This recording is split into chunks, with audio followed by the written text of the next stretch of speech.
Birdy. Welcome to Celluloid Chronicles, a historical movie podcast. I'm coming to you from a huge place of gratitude and love as we officially launched our podcast last week, and we are so happy with those who have turned out to support us. We knew our initial sharings would be a small pool, but it's quite a bigger small pool than we expected, and we are so thankful and wanted to make sure you still get a bonus episode this week since we shared the full package last week for our latest episode, Late Night with the Devil. Thus, for this week's bonus episode, I figured I'd do something random and share a little bit about the history of podcasting, which I sure didn't know, but found fairly interesting. So without further ado, podcasts, previously known as audio blogs, have roots dating back to the 1980s. With the advent of broadband internet access and portable digital audio playback devices such as the iPod, podcasting began to catch hold in late 2004. But before that, you would have known them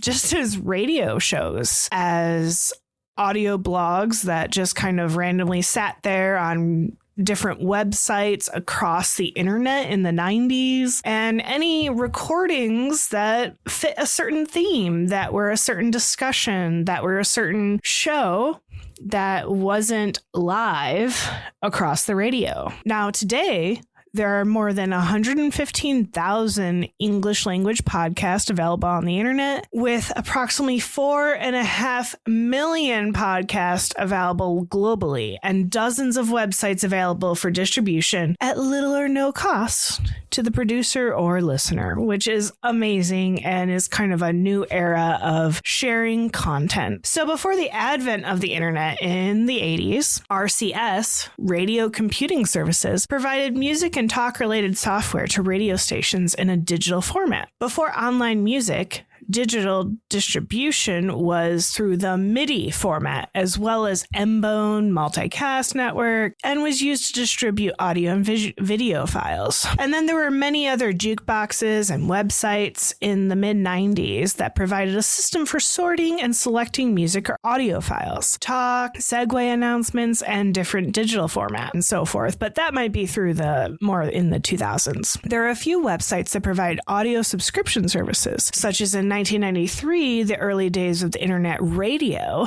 Carl Malamud launched Internet Talk Radio, which was the first computer radio talk show, each week interviewing a computer expert. It was distributed as audio files that computer users fetch one by one. And in 1993, the episode The Computer Chronicles described the concept as asynchronous radio. Malamud said listeners could pause and restart the audio files at will, as well as skip content they did not like. Sound familiar? Some websites allowed downloadable audio shows, such as the comedy show The Dan and Scott Show, available on AOL.com from 1996. Oh boy, do I remember AOL.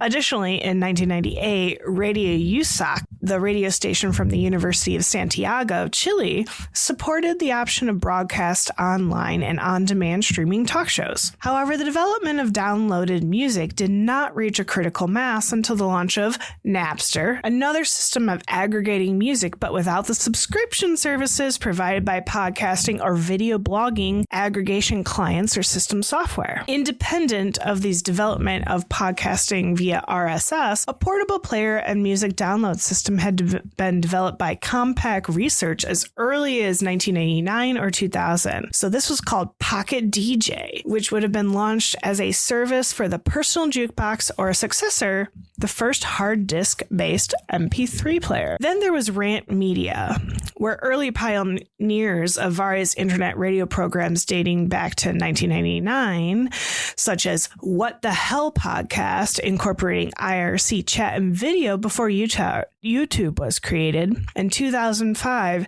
Newsreel with Sean Kennedy podcast. Then in 2001, Applian Technologies of San Francisco introduced the Replay Radio, later renamed into Replay AV, a TiVo-like recorder for internet radio shows. videos. Besides scheduling and recording audio, one of the features of a direct download link, which would scan a radio publisher's site for new files and copy them directly to a PC's hard disk. The first radio show to publish in this format was Web Talk Guys, World Radio Show, produced by Rob and Dana Greenlee.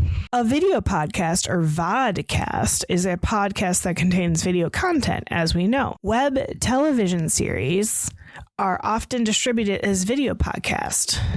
Dead End Days, a serialized dark comedy about zombies released in October 31st, 2003 through 2004, is commonly believed to be the first video podcast.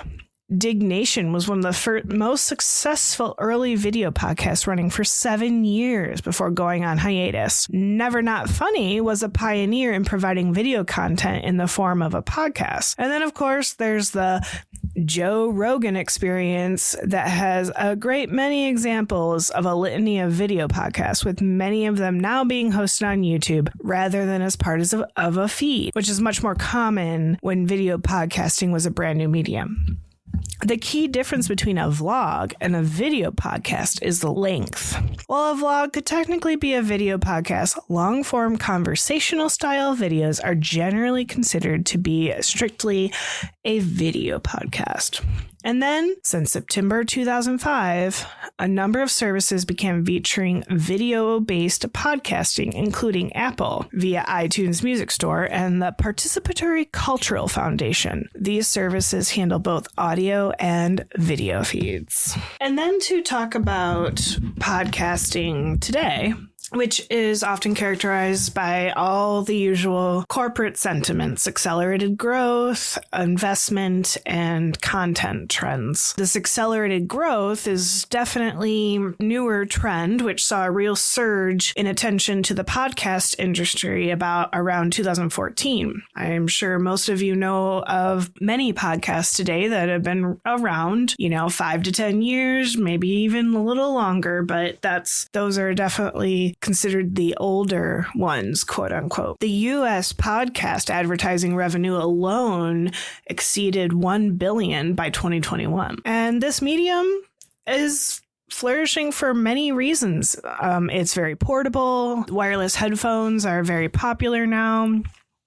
It's very convenient for multitasking. I recall several podcasts that called me out for cleaning my kitchen while I was listening to them. And with this multitasking, people use it to listen and be entertained while they do chores, while they exercise, or learn new things. There's a lot of big investments now with Spotify and Apple funding original exclusive content, and they have invested over $500 million into these podcasts. And over the next 3 to 5 years, there's a lot of expectation and there's a lot of risk involved. And of course, for us, we're lucky because this is more of a passion project than anything we're doing for money.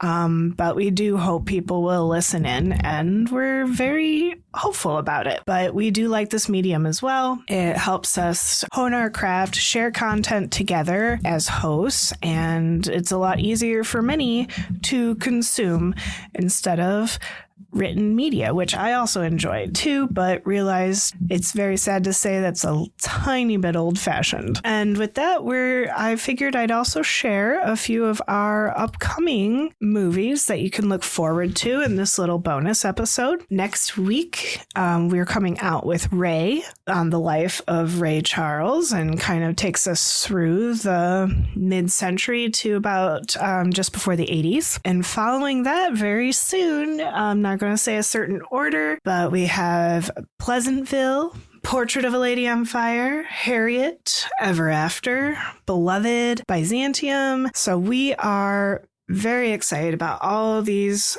movies coming out, and just please stay tuned. And now you can find us truly anywhere, and you can reach us directly through www.celluloidchronicles.com, and you can leave us drop us an email, listen to our episodes, and let us know what you think and where you think we should be going as a podcast. And with that, thank you for listening to Celluloid Chronicles, a historical movie podcast. Please like and subscribe to us wherever you listen, and we hope you join us again soon. And always remember, live like you're making history.